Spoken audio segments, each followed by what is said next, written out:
Ça, c'est voie électronique. J'ai mon assurance, ça me suffit. Voilà, alors on peut commencer.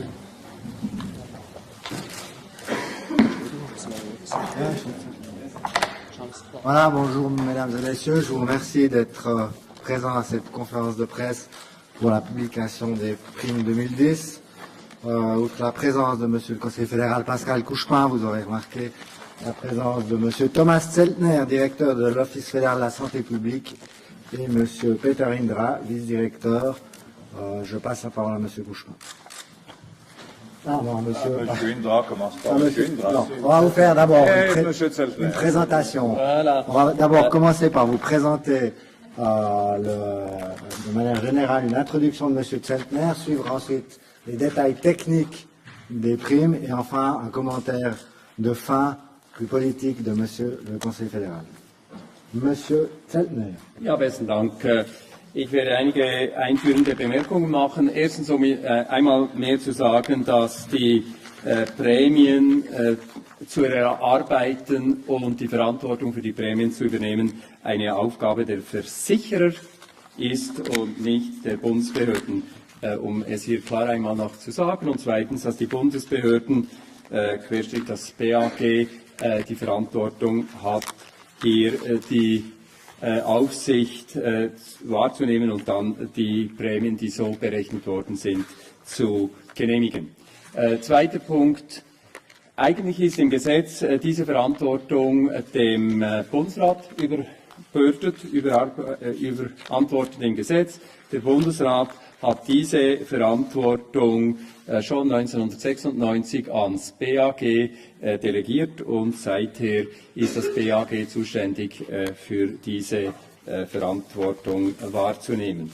Wir nehmen diese Verantwortung wahr jedes Jahr und ich zeige Ihnen gerne einen Zeitablauf auf einer ersten Folie, wie diese Prämiengenehmigung vonstatten geht. Sie kennen das. Die Versicherer sind aufgefordert, uns im Juli die Prämientarife einzureichen bis Ende Juli. Wir überarbeiten dann mit den im Hause und im Übrigen selbstverständlich mit Rücksprache mit den Versicherern überprüfen wir diese Prämien. Und dann kommt es, und das ist der heutige Tag, zur Genehmigung und dann Mitteilung der Prämien durch die Versicherer. Die Versicherer haben den Versicherten ihre Prämien bekannt zu geben, damit die Versicherten dann die Kündigungsfrist wahrnehmen können bis Ende November, damit sie auf Ende Dezember dann oder auf Anfangs des nächsten Jahres ihre Prämie, ihre neue Versicherung lösen können. Zweiter Punkt, den ich hier gerne jetzt Ihnen so in der gesamten Zusammenfassung sage, zweite Folie bitte, das sind die summierten Zahlen für das nächste Jahr. Es wurde ja sehr viel spekuliert. Die Prämienerhöhung für 2010 für Erwachsene in der Grundversicherung mit der Franchise 300 Franken ergibt im Mittel, und die Variationen sind sehr hoch, im Mittel 8,7% Erhöhung für das nächste Jahr. Es ist uns klar, dass diese Zahl ein theoretischer Mittelwert ist, der sehr stark variiert zwischen den tiefsten Werten mit einer Erhöhung um nur 3,6% im Kanton Neuenburg, Genf 4,1%, Tessin 3,9%, also relativ tiefen Werten, und dann die höchsten Werte tatsächlich im Kanton Obwalden mit 14,6%. Sie sehen also, es gibt große Differenzen zwischen den Kantonen und Regionen, und das ist der Mittelwert bei Franchise 300. Warum publizieren wir diesen Wert? Weil er ist wirklich der einzige sozusagen in der Zeitreihe stabile Wert, den wir auch immer wieder publiziert haben, und es ist auch eine Frage der Kontinuität, diesen Wert mit allen Relationen oder Relativitäten, die man anhängen muss, einfach als Wert, der über die Jahre von Interesse ist, zu publizieren. In der Tat, und das wurde ja jetzt auch schon diskutiert, ist es nicht eine Mehrheit von Personen, die heute noch eine Grundversicherung mit 300 Franken Franchise haben. Bei den jungen Erwachsenen für das nächste Jahr im Mittelwert ist es deutlich höher, und Herr Indra wird Ihnen dann gerade erklären, warum. 13,7 errechnen wir, und bei Kindern ebenso 10%. Wenn Sie das gesamte Prämienvolumen anschauen, über die verschiedenen Modelle und Franchisen, Wahlmöglichkeiten, dann gibt es eine Zunahme von 9,9%, also gerade ganz knapp unter 10%. Das sind die sozusagen kalkulierten Mittelwerte für das kommende Jahr. Zu den Details wird jetzt gerade Herr Indra Ihnen die Auskünfte erteilen. Sie sehen hier diesen Wust an Papier. Das sind die Prämieneingaben, die das Bundesamt für Gesundheit, jede Einzelprämie ist hier drinnen, geprüft hat. Das sind 1200 Seiten. Das Bundesamt für Gesundheit hat dieses Jahr 310.274 Einzelprämien der Grundversicherung in der Schweiz geprüft. Das Bundesamt für Gesundheit hat 390 direkte Kontakte mit den Versicherern. 54 Versicherer, das ist mehr als die Hälfte, mussten dem Bundesamt für Gesundheit eine zweite Prämieneingabe einreichen, und insgesamt wurden über 31.000 Einzelprämien, also rund 10% aller Prämien, korrigiert. Davon etwa 1/3 nach unten korrigiert und 2/3 nach oben korrigiert. Das Bundesamt für Gesundheit erlässt dieses Jahr keine Verfügungen gegenüber den Versicherern. Zu den Spezialfällen, die Herr Zeltner erwähnt hat. Ich möchte hier vor allem auf die Kinder und die jungen Erwachsenen, Kinder bis 18 Jahre und junge Erwachsene bis 26 Jahre, kurz eingehen. Für Versicherte bis zum 18. vollendeten Altersjahr muss der Versicherer einen Rabatt gewähren. Der durchschnittliche Kinderrabatt beträgt 2010 76% der Erwachsenenprämie. Für die jungen Erwachsenen bis zum 25. Altersjahr kann der Versicherer einen Rabatt gewähren. Und hier schreibt das BAG den Versicherern einen Maximalrabatt von 30% vor, bis zu dem der Versicherer gehen kann. Er muss aber keinen Rabatt gewähren. Dieses Jahr haben verschiedene Versicherer diesen Rabatt für junge Erwachsene von sich aus gesenkt, was in ihrer Macht liegt, dies zu tun. Trotzdem beträgt der Rabatt für junge Erwachsene durchschnittlich 16,3%. Zu den Wahlfranchisen. Der Rabatt für Wahlfranchisen wurde auf 2010 von 80% auf 70% gesenkt. Mit dieser Rabattsenkung wird die Solidarität unter den Versicherten erhöht. Das führt aber dazu, dass dieses Segment der Prämienzahler speziell betroffen ist, aber auf einem absoluten niedrigeren Niveau als das Niveau der normalen Prämien ist. Dieser reine Rabattsenkungszuschlag beträgt rund 18 Franken für die Betroffenen pro Monat. Nächste Folie bitte.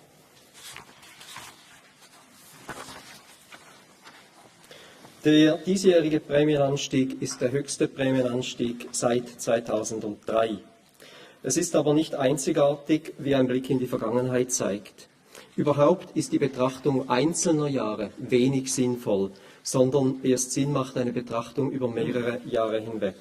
Sie sehen die durchschnittlichen Erhöhungen der Prämien während der ersten 7 Jahre des KVGs bei rund plus 6,5% und seit 2004 plus 3,9%. Nächste Folie bitte. Die Prämien sind die Folgen der Kosten. Bei den Versicherern sind 2008 Rechnungen eingegangen, die um 4,2% höher lagen als der Betrag von 2007.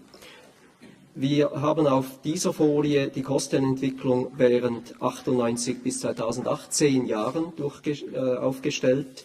Das macht eine durchschnittliche Erhöhung von 4,4% pro Jahr aus. Die Kostenentwicklung 2007 in der Krankenversicherung betrug knapp unterdurchschnittlich 4,2%.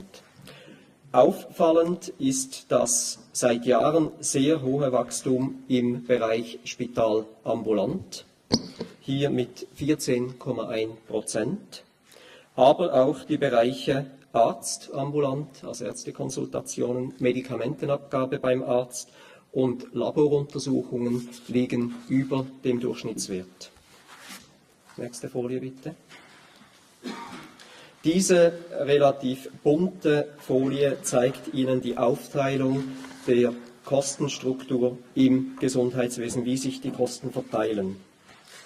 In dieser Darstellung sehen Sie in ganz rot denjenigen Bereich, den die Kantone beeinflussen können. Sie sehen in orange denjenigen Bereich oder diejenigen Bereiche, welche die Tarifpartner, sprich Ärzte, H+ und Santé Suisse beeinflussen können, und blau denjenigen Bereich, den der Bund beeinflussen kann. Der Bund hat im letzten Jahr seine Möglichkeiten der Beeinflussung der Kosten wahrgenommen. Beispiele sind die Revision der Labortarife oder die Senkung der Medikamentenpreise in verschiedenen Gebieten, sowohl bei Original- als auch Generika, als auch im Vertriebsanteil der Medikamente. Nächste Folie bitte. Nächste. Die bezahlten Leistungen der Kassen sind in der Vergangenheit kontinuierlich angestiegen. Sie sehen die Kostenentwicklung hier in Grau. Nächste. Dazu hier blau aufgesetzt der Verwaltungsaufwand der Krankenversicherer, der parallel dazu verläuft. Und rot die Kurve des Prämiensolls, das heißt die effektiven Prämien. Sie sehen, dass zwischen 2003 und 2007 die Prämieneinnahmen über dem Aufwand lagen und somit Reserven angestiegen sind. Seither vermögen aber die effektiven Prämieneinnahmen die Kosten nicht mehr zu decken, was dann 2008 und 2009 zum Abbau von Reserven beigetragen hat. Das nächste bitte. Das nächste. Die Prognose für 2010, wie eben von Herrn Zeltner erwähnt, plus 9,9%. Das heißt, die Einnahmen werden die Kosten wieder decken und somit wird ein Aufbau der Reserven möglich sein. Das nächste bitte. Zwischen 2003, als viele Kassen die gesetzlich vorgeschriebene Mindestreserve unterschritten, bis Ende 2007 haben die Reserven stetig zugenommen. In den Jahren 2008 und 2009 erfolgte ein Abbau aufgrund zu tiefer Prämieneingaben der Krankenversicherer. Die Reserven werden per Ende 2009 im gesamtschweizerischen Durchschnitt per Ende 2009 in etwa der gesetzlichen Mindestreserve liegen und dieser entsprechen. Mit den dieses Jahr genehmigten Prämien dürfte der Reserveabbau 2010 gestoppt sein. Das nächste bitte. Diese Kurve ist Ihnen von der letztjährigen Konferenz noch bekannt. Sie ist auf dieses Jahr angepasst. Im kantonalen Vergleich sind die Reserven per Ende 2008 weiterhin sehr unterschiedlich ausgefallen. Sie sehen die gelbe Kurve, die Sollreserven, und die Kantone, die darunter und die darüber liegen. Insgesamt kann man sagen, hat man die Anforderungen des Bundesrates und die Motion Fetz insofern umsetzen können, dass es zu einer Konfluierung gekommen ist. Das heißt, diejenigen Kantone, die zu niedrige Reserven haben, haben weniger niedrige Reserven, und diejenigen, die viel zu hohe haben, konnten korrigiert werden. Das heißt, wir sind auf dem richtigen Weg der Angleichung. Es ist verständlich, dass dies nicht alles in einem Jahr geschehen kann.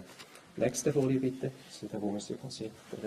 Alors, mesdames, messieurs, tout d'abord, je vous remercie de votre nombreuse présence. Ce n'est pas une surprise. Lorsque j'ai annoncé ma décision de quitter mes fonctions de chef du département de l'Intérieur, j'ai dit que je voulais être présent lors de la présentation des primes approuvées par l'Office, raison pour laquelle je suis ici.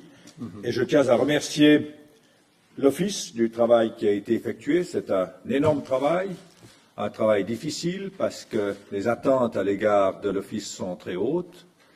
Les pressions sont aussi très fortes du point de vue de l'opinion publique, du point de vue des différents partenaires dans ce secteur. Au printemps, le bruit courait que l'augmentation des primes allait être de 15%. Aujourd'hui, on est à 8,7% si l'on tient compte du chiffre de référence qui est utilisé depuis le début de l'assurance maladie obligatoire, c'est-à-dire depuis 10 ans. 9,9 si on prend le volume des primes, c'est-à-dire environ 5 points en dessous de ce qui était envisagé au mois de mai, juin. Comment est-ce que ça a été possible de réduire de 15% à 9,9 ou 8,7, suivant le chiffre qu'on prend, le chiffre de référence c'est 8,7. Ça a été possible d'abord parce qu'on a pris des mesures. On calcule que les mesures prises dans le domaine des coûts de laboratoire et dans le domaine des médicaments représentent environ 2,5% d'amélioration de la situation. Il y a aussi une amélioration de la situation économique qui fait qu'au lieu d'envisager des pertes sur les placements, les assurances peuvent envisager des gains ou en tous les cas une certaine stabilité. Ça peut aussi représenter de l'ordre de 2%. Et puis, il y a, dans un certain nombre d'assurances, comme ça a été le cas dans le passé, des transferts des bénéfices de l'assurance non obligatoire, de l'assurance complémentaire, vers l'assurance obligatoire. Il y a eu toute une série de discussions au sujet de ces transferts. Personnellement, je trouve plutôt assez heureux que les assurés sociaux bénéficient des bénéfices des assurances complémentaires. Je pense que ce serait plutôt désagréable si ces bénéfices allaient aux actionnaires. Je crois que c'est une bonne chose que le maximum possible de bénéfices des affaires faites par les assurances sociales retournent aux assurés sociaux. À la fin, on a un résultat meilleur, bien que pas satisfaisant, que celui qu'on attendait au mois de juin. J'aurais espéré, avec les mesures urgences, pouvoir encore réduire d'environ 2 à 2,5%. Le Parlement en a décidé autrement. Je respecte la volonté du Parlement, mais on aurait pu probablement aller autour de 6% ou 7,5% si le Parlement avait accepté les mesures proposées. En ce qui concerne la moyenne générale, comme vous le constatez, depuis 2003, la moyenne d'augmentation est d'environ 4%. Trop, à mon avis, cette année, non pas trop en chiffre absolu, il aurait mieux fallu les dernières années augmenter un peu davantage et augmenter moins cette année, mais la moyenne est de 4%, durant la période précédente, c'est 6,5%. J'ai utilisé, durant la période pendant laquelle j'étais responsable de ce secteur, tous les moyens mis à disposition pour réduire les frais. Et comme vous l'avez vu, il y a un certain nombre de secteurs qui dépendent de la Confédération, d'autres des partenaires sociaux ou des cantons. J'espère que les cantons n'essaieront pas de faire porter la responsabilité de ces augmentations sur d'autres partenaires. Ils sont co-responsables puisque la plus grande partie des frais dépendent d'eux. En ce qui nous concerne, on a utilisé tous les moyens possibles, ce qui fait dire à M. Doller, je l'ai lu hier une interview, d'ailleurs plutôt assez sympathique, qui disait que j'ai utilisé toutes les compétences que j'avais, ce qui n'est pas bien, parce qu'on devrait toujours discuter avec lui. Bon, on ne peut pas toujours discuter avec lui. Lorsqu'on réduit les coûts de laboratoire, il faut agir, parce que, vous avez vu, les coûts de laboratoire sont massifs. Donc on a utilisé toutes les compétences qu'on a, et j'espère qu'à l'avenir, on continuera à utiliser les compétences qu'on a, et je crois que ce serait bon que la Confédération obtienne des compétences supplémentaires. Un autre mot important qui est apparu dans les statistiques qui ont été publiées par l'Office fédéral des statistiques ces derniers jours, c'est l'augmentation massive des emplois dans le domaine de la santé. Et ça va continuer probablement au cours de ces prochaines années. On estime à près de 10 000 emplois nouveaux qui sont créés chaque année dans le domaine de la santé. Et à ma grande surprise, si on regarde les créations d'emplois en Suisse depuis 10 ans, 70% des emplois créés en Suisse au cours de ces dernières années, 70%, plus de la moitié, ont été des emplois créés dans le domaine de la santé. C'est-à-dire que la santé est devenue un facteur extrêmement important et que toucher à des ressources dans ce domaine-là est quelque chose de politiquement très difficile, mais il faut le faire, mais c'est très difficile d'agir dans ce secteur. Voilà, mesdames et messieurs, ce que j'ai à vous dire. Je souhaite bien sûr que mon successeur puisse poursuivre dans le sens de ce qui a été fait et réussi, c'est-à-dire l'utilisation des compétences de la Confédération, et qu'il trouve avec les partenaires des solutions qui permettent de freiner cette hausse. Je crois qu'il n'y a pas lieu de dire autre chose. C'est difficile, mais c'est un job passionnant. Et nous sommes là à disposition pour vous répondre si vous avez des questions complémentaires, aussi bien M. Zeltner que M. Indra ou moi-même. Je vous remercie.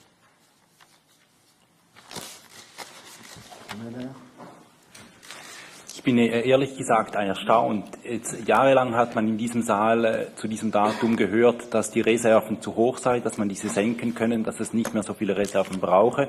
Es gab Entscheide des BAG, dass eingegebene Prämien der Krankenversicherer nach unten korrigiert wurden mit dem Hinweis darauf, die Reserven seien nach wie vor zu hoch. Nun sagt Herr Indra, dass die Krankenkassen schuld seien am hohen Anstieg, weil sie zu tiefe Prämien eingegeben hätten in den letzten Jahren. Wie erklären Sie diesen Meinungsumschwung? Toujours, on a dit que les réserves sont trop hauts. Maintenant, nous disons cela pour des caisses qui ont augmenté pas assez. Je crois que la réponse est relativement simple. Remettez le chiffre de l'évolution des réserves. Est-ce que vous pouvez remettre l'évolution des réserves? Le folio. Alors, voilà. Si vous regardez l'étoile, c'est les réserves légales. Vous remarquerez qu'en 2001, les réserves étaient en dessous de ce qui était légalement obligatoire. À l'époque, c'était 15% pour ordinaire. 2002 aussi, 2003 aussi. En 2004, 2005, 2006, 2007, les réserves sont montées de manière considérable, même trop. Ensuite, on a fixé les réserves minimum à 10% au lieu de 15%. Pourquoi est-ce qu'on a fixé les réserves minimum à 10% plutôt que 15%? C'est à la suite notamment d'une étude qui a été faite par le Herrn Professeur Dr. Beck, je crois que c'est de la chrétienne sociale, qui disait que, en principe, pour des sociétés bien gérées d'une certaine importance, les réserves minimum à partir de laquelle on est en danger sont de l'ordre de 8 à 9%. Alors on a fixé 10% pour qu'il y ait une certaine marge possibilité. Ensuite, les réserves sont diminuées, tout simplement parce que les primes ont été fixées à un niveau inférieur à l'évolution des coûts. Et aujourd'hui, l'ensemble des réserves, si les pronostics faits pour 2010 sont justes, correspondent en gros à 2% près à ce qui est souhaitable. Ensuite, il y a un deuxième problème, qui est un problème politique, vous l'avez vu, c'est que le montant des réserves est fixé à l'échelle nationale, mais ensuite, chaque canton a un calcul théorique des réserves attribuées, puisque les primes sont fixées par canton. Chaque canton a des réserves théoriques attribuées par canton. Et les cantons romans, en particulier à Zurich, ont des réserves trop élevées par rapport à d'autres cantons, notamment les cantons vertueux de la Suisse orientale, qui ont des réserves inférieures. Saint-Gall, Zug, Uri, Obwald, ce que j'appelle les cantons vertueux. Et tous ces cantons ont donc les romans, d'une certaine manière, et Zurich ont payé, Thurgovie aussi, ont payé durant ces 10-15 années des montants qui ont servi à accumuler des réserves pour l'ensemble de la Suisse. Bien. Alors on veut rééquilibrer ça. Alors vous ne pouvez pas tout faire en même temps. On a convenu avec les conseillers d'État de ces différents cantons d'aller dans le sens du rééquilibrage jusqu'en 2012, en 5 ans, si bien que vous ne pouvez pas faire monter les prix massivement de Berne, Saint-Gall, Zug, Soleure, Lucerne, Valèche, Argovie et Grison, et en même temps tenir compte de l'évolution des coûts. Si vous allez trop vite, vous provoquez une fois une catastrophe avec des augmentations massives. Alors c'est quelque chose qui est en train de se faire de manière dynamique, et honnêtement, je ne vois pas où il y a le problème. Können Sie wiederholen? Oui, ce que m'intéresse, c'est finalement la responsabilité que De quoi? maintenant on doit tellement augmenter. Est-ce que c'était la responsabilité des caisses qui ont vraiment mis des primes trop bas pendant 2 ans maintenant, ou c'était la responsabilité du BAG qui a quand même la responsabilité de genehmigen ces primes maintenant pendant 2 années? Qui est responsable? Mais le BAG a la responsabilité d'approuver les primes, mais ce n'est pas lui qui est sur le marché. C'est les gens qui sont en contact avec la clientèle qui font les pronostics. Or, les pronostics, au cours de ces dernières années, ont été très variables. Sauf erreur, en 2006, les primes ont augmenté plus que les besoins. Sauf erreur. Oui. 2007, les primes ont augmenté pratiquement comme dans les besoins. 2008, les primes ont augmenté moins que les besoins. Mais qui peut dire ça sinon les gens qui sont au contact du marché? Et vous n'imaginez pas que le BAG, lorsque les gens qui sont en contact du marché disent, et les partenaires, parce que ce sont les partenaires de négociation des tarifs, vous n'imaginez pas que le BAG dise, nous ne croyons pas vos chiffres, les prix doivent augmenter davantage. Ce serait un appel à la débauche. Vous ne pouvez pas attendre du BAG qui dise aux compagnies d'assurance, vous devez augmenter davantage parce que vous devez donner plus d'argent l'année prochaine. Ce sont eux qui sont les gardiens des tarifs, avec les tarifs de partenaires. Ce sont eux qui sont les gardiens des tarifs. Et alors si on venait à leur dire, écoutez, vous devez augmenter plus rapidement que ce qui est prévu, ça voudrait dire lâcher dans les négociations. C'est donc eux qui sont les responsables. Et je dois dire, puisque Schneebly est là, que je suis un tout petit peu surpris, on a souri ce matin, en lisant l'argumentation de Schneebly qui a dit « Ces dernières années, on s'est trompé à cause de la concurrence. Parce qu'on ne voulait pas avoir des primes plus hautes que les autres, alors on n'a pas osé augmenter autant que ce qui était nécessaire en 2008 ou 2009. » Enfin,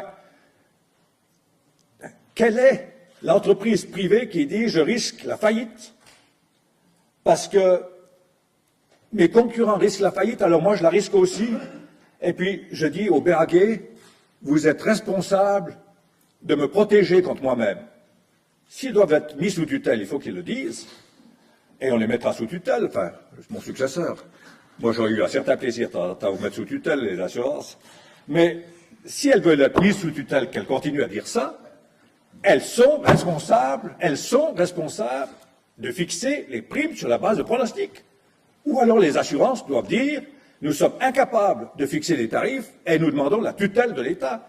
La Genehmigung, ce n'est pas faire des pronostics à la place des assurances, c'est de voir si elles sont correctes, expliquer encore une fois sur la base de quoi vous faites les chiffres. Mais si les assurances disent nous sommes incapables de fixer les primes qui sont nécessaires parce que nous avons peur de la concurrence, il faut les mettre sous tutelle. Et ce n'est pas ce qu'on a envie de faire. Je suis contre l'étatisation et contre la caisse unique. Maintenant, dites les Kriterien für die Prämiengenehmigung. Et puis après, je répondrai encore aux questions, si vous le souhaitez, parce que ça devient intéressant. Das Bundesamt für Gesundheit kann keine Prämien festsetzen, sondern es kann nur genehmigen oder nicht genehmigen. Während des Prämiengenehmigungsverfahrens prüft aber das BAG die Richtigkeit der Eingaben nach verschiedenen Kriterien. Unter anderem die Einhaltung der Finanzierungsbestimmungen, die Überprüfung der finanziellen Sicherheit, auch die Rechnungen. Es ist auch schon vorgekommen, dass sich Versicherer schlicht verrechnet haben bei der Eingabe. Überprüfung der Prämienermäßigungen und auf die Gesetzmäßigkeit der Prämienermäßigungen und insbesondere auch den Ausschluss von missbräuchlichen Prämienfestsetzungen. Das sind die Faktoren, die überprüft werden. Die Prämien. Sie haben es in der Pressemappe drinnen, in den schriftlichen Unterlagen. Die Prämien werden aber jedes Jahr für jeden Versicherer neu genehmigt und auch neu geprüft. Und sie müssen entsprechend der finanziellen Situation des entsprechenden Jahres übereinstimmen. Und Sie wissen selber, dass wir jetzt mit der Finanzkrise mit verschiedenen Faktoren natürlich eine ganz andere Ausgangssituation hatten, insbesondere weil die Versicherer auch die Kostenentwicklung unterschätzt haben und so niedrige Prämien eingegeben haben, hat sich die Situation geändert und das BAG war gezwungen, hier einfach die Versicherer darauf aufmerksam zu machen, dass dies so ist. Aber die Prämien wurden nicht von uns festgelegt, die wurden von den Versicherern festgelegt und wir haben sie genehmigt. Il y a un autre point qu'il faut souligner aussi dans la liberté des caisses. Comme vous l'avez vu cette année, les primes pour les Jung Erwachsene augmentent plus que dans le passé. Ah, ça, c'est une question de politique des caisses. Elles ont, pendant des années, donné aux Jung Erwachsene, c'est-à-dire 19-25 ans, des primes inférieures aux coûts, les coûts étant influencés notamment par le Risikoausgleich. Parce qu'une grande partie de la prime des jeunes va au Risikoausgleich. Et leur espoir, c'était qu'en donnant des primes bon marché aux jeunes adultes, ils allaient gagner des clients, des bons risques pour la suite, puisque entre 25 et 26 ans, pour le moment que le risque n'augmente pas massivement. Et puis, elles ont, d'après ce qu'ils ont expliqué, constaté que les jeunes ont un comportement rationnel, mais qui ne correspond pas à l'intérêt des caisses, c'est-à-dire qu'à 25 ans, quand ils changent de caisse, ils prennent la caisse la meilleure marché. Donc ils disent, la théorie des caisses cette année, c'est de dire, à quoi ça sert d'essayer de fidéliser cette clientèle si de toute façon elle nous quitte? Alors plutôt que de faire un sacrifice pour cette clientèle en maintenant des primes basses, on leur fait supporter l'ensemble des coûts, et l'ensemble des coûts comporte aussi la compensation des risques, et puis ainsi on ne fait pas un sacrifice inutile. Oui? Pas monopolisé, mais... Non, mais on a tout le temps. En tous les cas, moi. Une dernière question, après je me tais. Pourquoi alors le BAG l'année dernière a quand même proposé à plusieurs caisses de faire des primes plus bas que planifié au premier moment et maintenant on doit quand même les augmenter. Maintenant ce sont 2/3 que vous dites que augmenter. C'était combien de cas l'année passée? Combien de Verfügungen haben Sie gemacht letztes Jahr? Wir haben letztes Jahr schlussendlich nur gegenüber einer Versicherung eine Verfügung gemacht und dieses Verfahren ist im Moment noch hängig. Die anderen Kassen haben keine Verfügung erhalten. Sie haben diese Prämie selber eingegeben. Wenn Sie diese Grafik anschauen, dann ist es auch wie ich gesagt habe, der letzte Punkt. Das BAG muss dafür besorgt sein, dass missbräuchliche Prämienfestsetzungen ausgeschlossen werden. Und unter missbräuchlich heißt es, dass die Versicherung, die Grundversicherung ist nach dem Kostenumlageprinzip gebaut. Das heißt, wenn Sie zu hohe Prämien festsetzen gegenüber Ihrem Budget, das heißt, dass Sie zu große Gewinne realisieren und die Grundversicherung soll ja keine Gewinne realisieren, sondern sie soll kostendeckend sein über einen gewissen Zeitraum. Dann ist es unsere Aufgabe und Pflicht zu sagen, dass Sie mit diesen Eingaben, mit diesem Budget zu hohe, also sozusagen missbräuchliche Prämien einsetzen, dass die Gewinne zu hoch sein werden und das darf nicht sein. Das war der Grund, weshalb das BAG hier interveniert ist und gesagt hat, ihr müsst senken. Dazu kommt natürlich auch, dass in diesen Kantonen, wo die Reservesituation bei 30-40% liegt und das gesetzliche Soll ist bei 10%, dann ist das eine missbräuchliche Höhe der Reserven in diesem Kanton, wenn die Gesamtsituation der Kasse auch stimmt. Und genau das war der Fall in den letzten beiden Jahren und deshalb ist das BAG hier interveniert. Also die Situation war eine andere und das BAG hat es auch aus heutiger Sicht richtig gemacht. Madame Zimler. Alors j'ai deux questions. La première, vous avez évoqué, Monsieur Couchepin, que ce serait bien que la Confédération obtienne des compétences supplémentaires. J'aimerais bien vous entendre là-dessus. Et la deuxième question, c'est, vous avez souligné que dans la période 2003 à aujourd'hui, les primes ont augmenté avec une ampleur moins grande que celle de la période de Roux-Dreyfus, mais tout de même, vous annoncez aujourd'hui une forte hausse qui touche de plein fouet les jeunes. Est-ce que vous êtes déçu de terminer sur une note aussi sombre? Tout d'abord, je vous prie de regardez les chiffres globaux.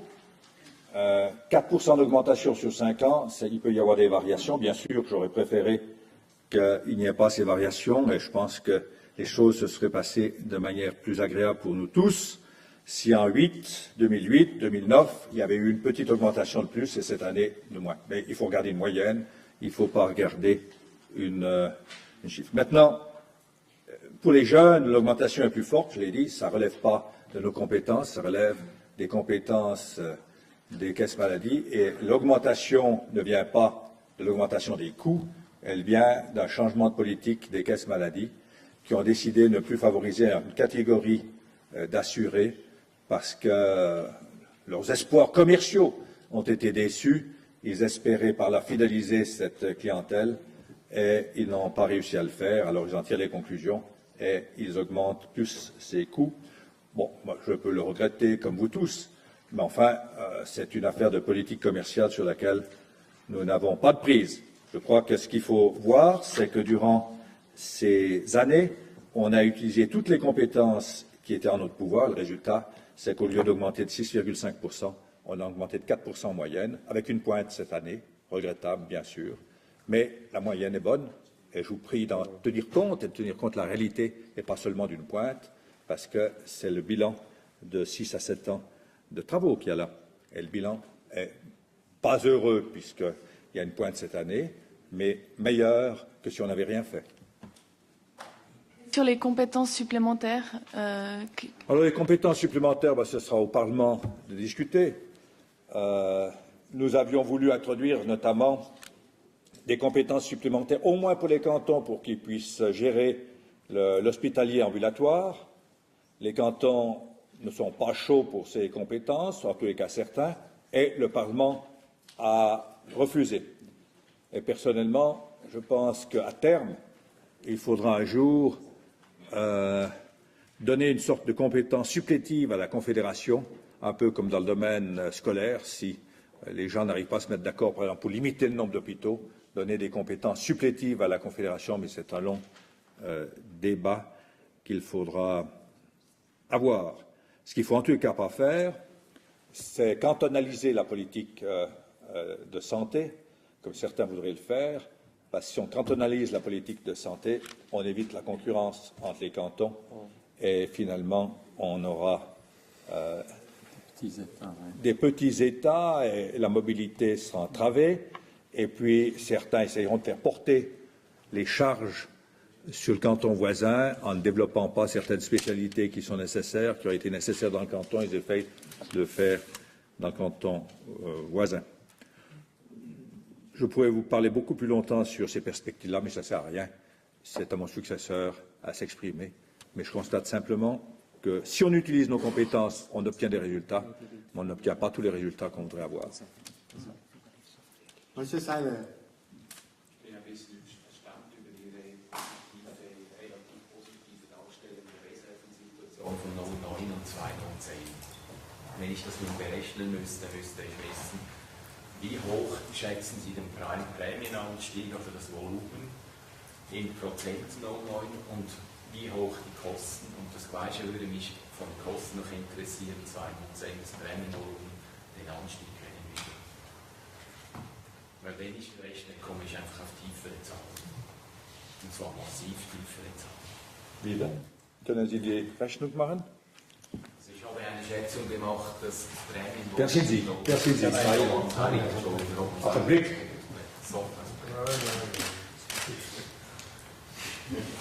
Ich habe eine Rechnung gemacht mit 1,5% Prämieneinnahmen, die höher sind als im Vorjahr. Und eine Kostenrechnung, die ist sehr positiv von 4,5%. Und nächstes Jahr sogar mit weniger als 3%. Also mich würde interessieren, welche Kostenanstiege Sie budgetieren, welche Prämienanstiege. Je crois que la réponse est simple. Ça, c'est les chiffres selon les pronostics des assureurs. Maintenant, vous faites des calculs, vous avez le droit de faire des calculs. Peut-être que vos calculs sont plus justes que ceux des assureurs, mais c'est les assureurs qui portent la responsabilité et pas vous. Et ça, c'est les chiffres selon les assureurs. À la fin de l'année prochaine, les réserves seront de l'ordre de 12%, avec des différences de caisse à caisse. Je sais que vous êtes relativement proche d'une grande caisse. Peut-être que cette grande caisse a moins de réserves, mais d'autres en ont plus. Et ça, c'est le chiffre global. Un peu comme pour les cantons, il y a des cantons qui ont plus et d'autres moins. Là, c'est le chiffre global. Ja.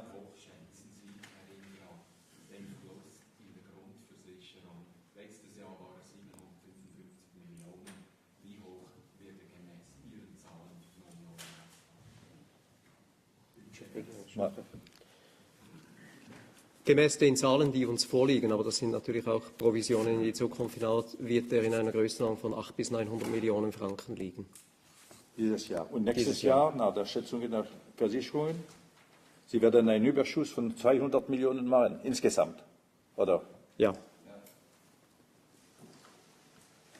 Sebastian Bold. Ich habe noch eine Verständnisfrage. Kanton Zürich hat viel zu viele Reserven. Die Kosten steigen um ungefähr 4%, wenn ich das richtig verstanden habe. Kanton Zürich steigt die Prämie um knapp 9%. Wie ist sowas zu erklären, wenn da zu viele Reserven sind, die Kosten um 4%? Wieso müssen dann die Prämien um 9% steigen? Weil Watt und Genf, die liegen ungefähr in der Höhe der Kostensteigerung.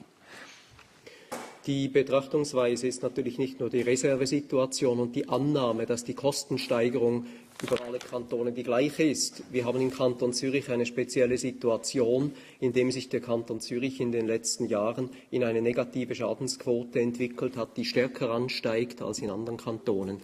Das heißt, wir haben hier einen stärkeren Anstieg der Kosten und das muss auch in die Vorausschau mit einbezogen werden. Die Versicherer, die ihre Schätzungen hierzu ja machen, überlegen sich auch, was erwartet mich nächstes Jahr. Sie wissen, welche Verhandlungen anstehen mit den Spitälern im stationären Bereich, im ambulanten Bereich und machen ihre Provisionen, also ihre Vorausschau in die Zukunft, was wird mich nächstes Jahr an Kosten erwarten. Und das ist die Einschätzung der Versicherer, dass es hier im Kanton Zürich schlechter aussieht als in anderen Kantonen. Das heißt, dass die Kosten hier stärker steigen werden. Weil da viele Zentrumsspitäler stehen? Oder das kann ich nicht beurteilen, was der Grund dafür ist. Aber das ist die Einschätzung der Versicherer mit der Kostenentwicklung auf den Kanton.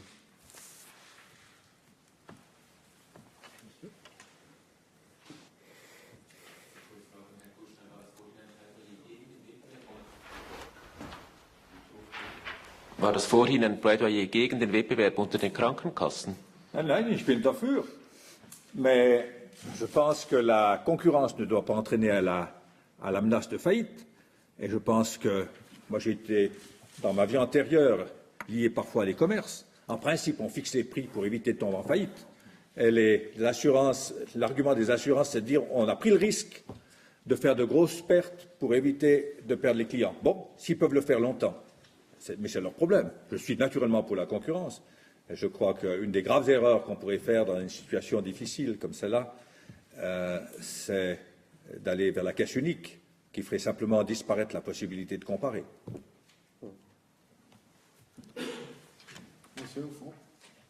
Die Diskrepanz zwischen kantonalen kalkulatorischen Reserven und den steigenden Prämien, die für Zürich angesprochen wurden, das sieht ja im Thurgau ganz ähnlich aus, ist aber ein ganz anderer Kanton. Sind das ähnliche Gründe wie in Zürich, dass hier auch die Prämien steigen, obwohl die Reserven hoch sind?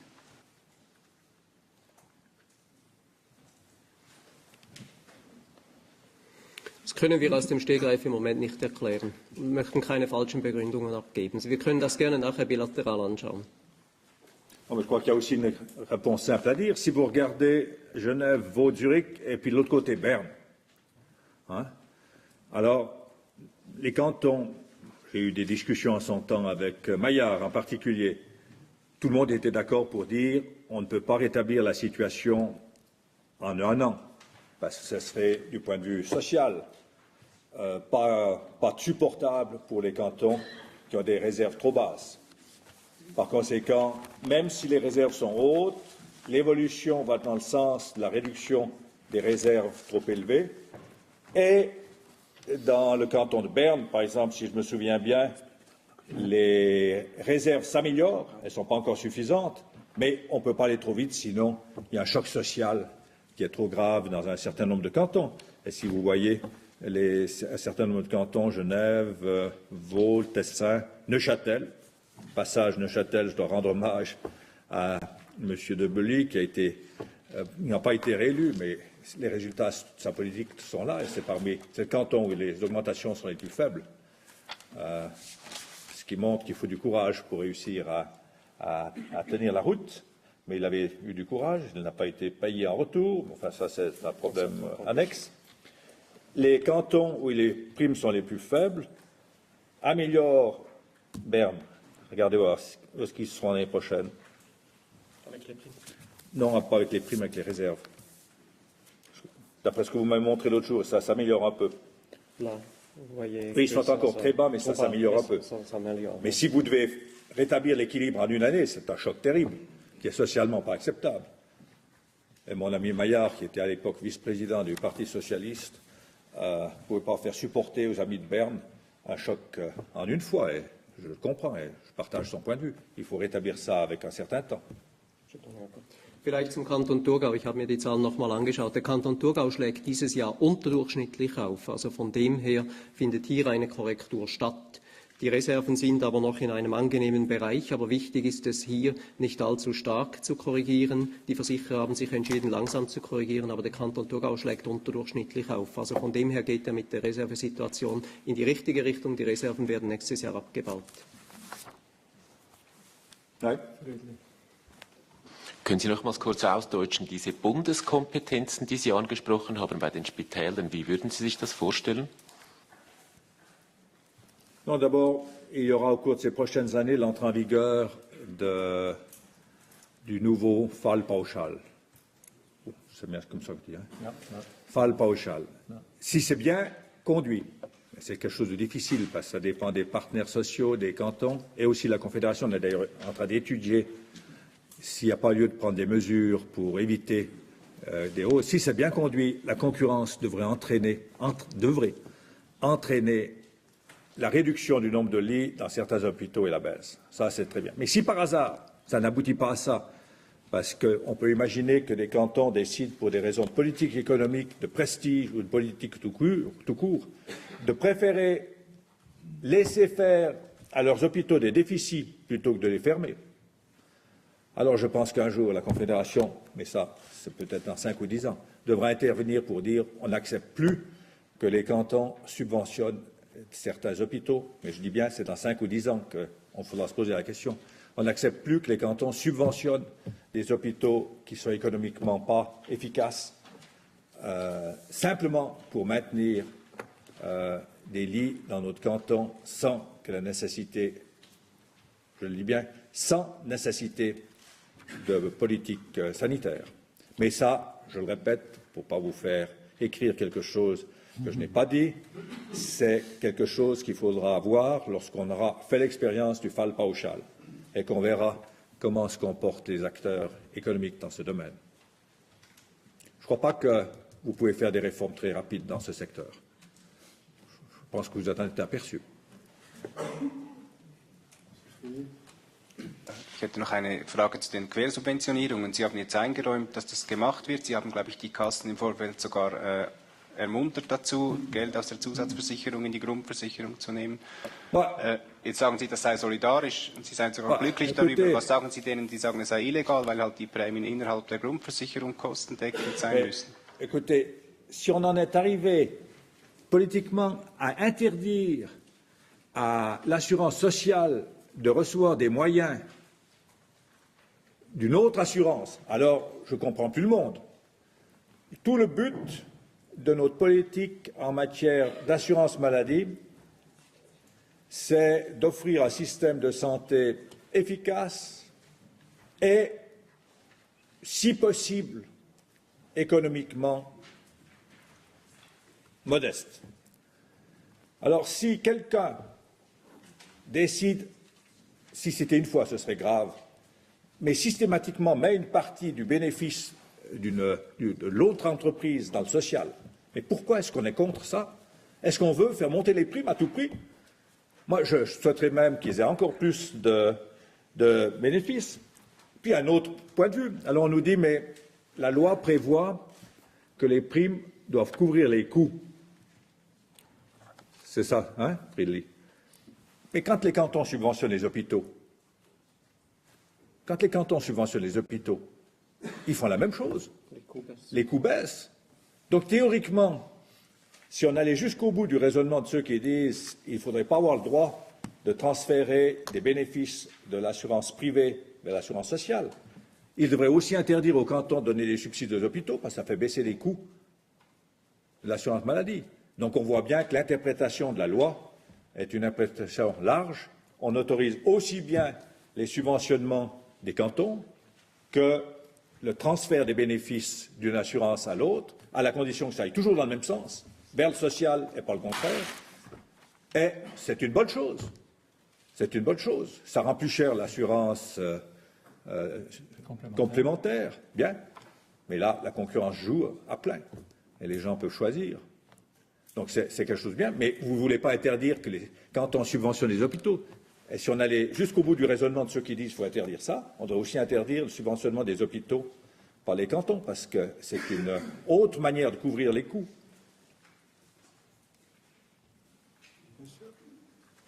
Können Sie bereits etwas sagen zu den Prämien von 2011? Les primes 2011, ça dépendra beaucoup de l'évolution des coûts en 2010.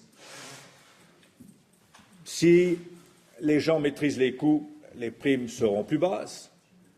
Si les coûts ne sont pas maîtrisés, alors les primes seront relativement hautes, mais personne ne peut dire ce qui va se passer. Ce qui va se passer, c'est qu'on va continuer à rééquilibrer les réserves entre les cantons qui en ont trop et les cantons qui en ont moins, ou pas assez, mais ça dépendra des coûts 2009, qui sont maintenant largement connus, et de l'évolution des coûts 2010. Et là, les assurances devront lutter avec le courage qui ne les caractérise pas pour éviter de lâcher avec les partenaires tarifaires. Et toutes les bonnes intentions qui se manifestent maintenant devront se concrétiser. C'est pour ça que mon successeur commence sur un tapis de rose.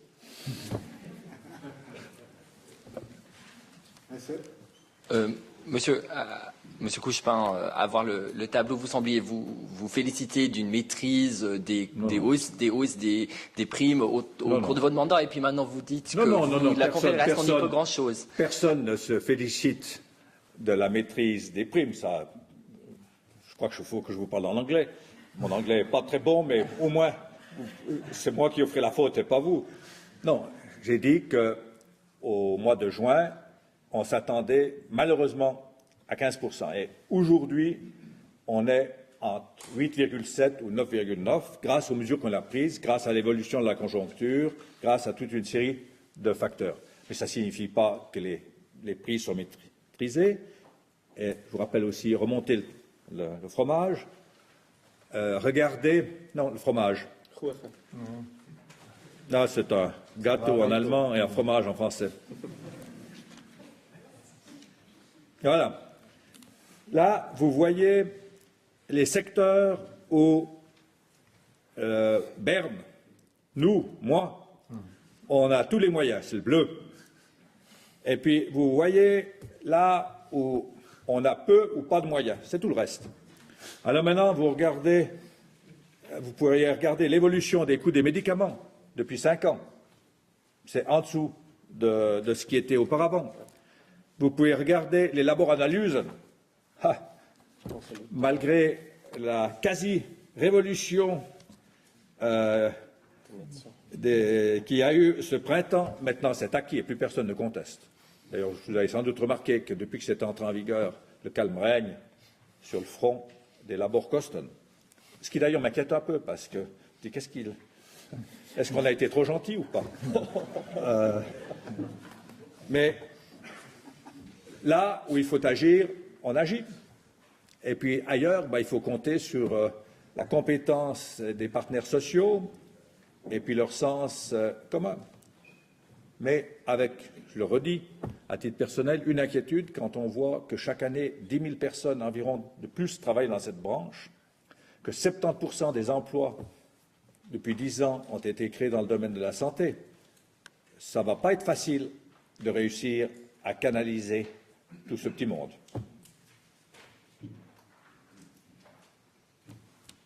Voilà, autre question.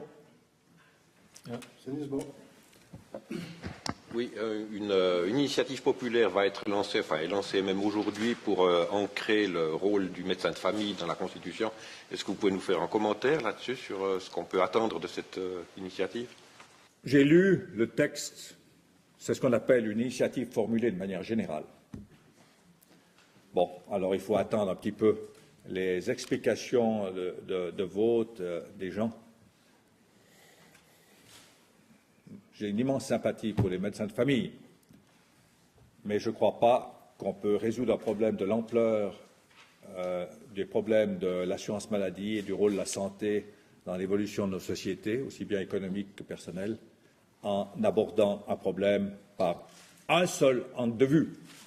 Et la difficulté de cette initiative, c'est qu'elle cherche à résoudre les problèmes et à protéger les intérêts d'un seul partenaire dans le système. Et je ne crois pas qu'on pourra résoudre les problèmes de l'assurance maladie en abordant tout le problème, qui est un problème immense, simplement par le petit bout de la lorgnette d'un groupe pour lequel j'ai beaucoup de respect et d'amitié, mais qui est quand même une toute petite partie de l'ensemble du problème. Je le comprends de leur point de vue. Ils disent c'est le seul problème, c'est le nôtre.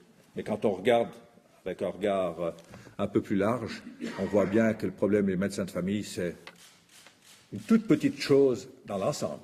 Ce qui ne signifie pas que ce n'est pas important, mais c'est une toute petite chose dans l'ensemble.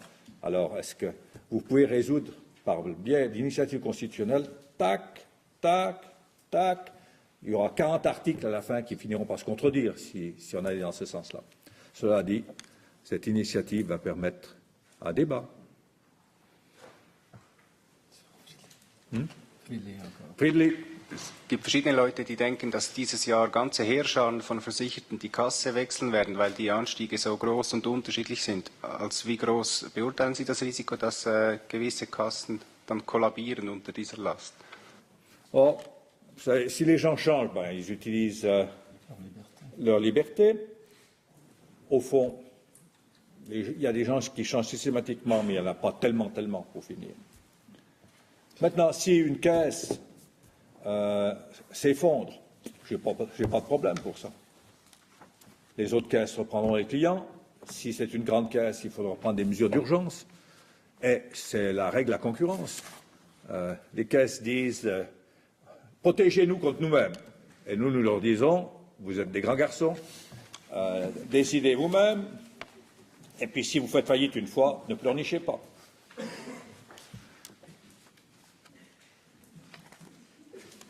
Mais personne restera sans assurance, ça je peux vous le garantir.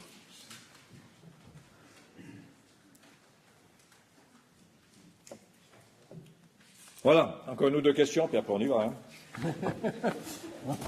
Bon, merci, bonne journée. Sur CD, vous pouvez prendre la sortie.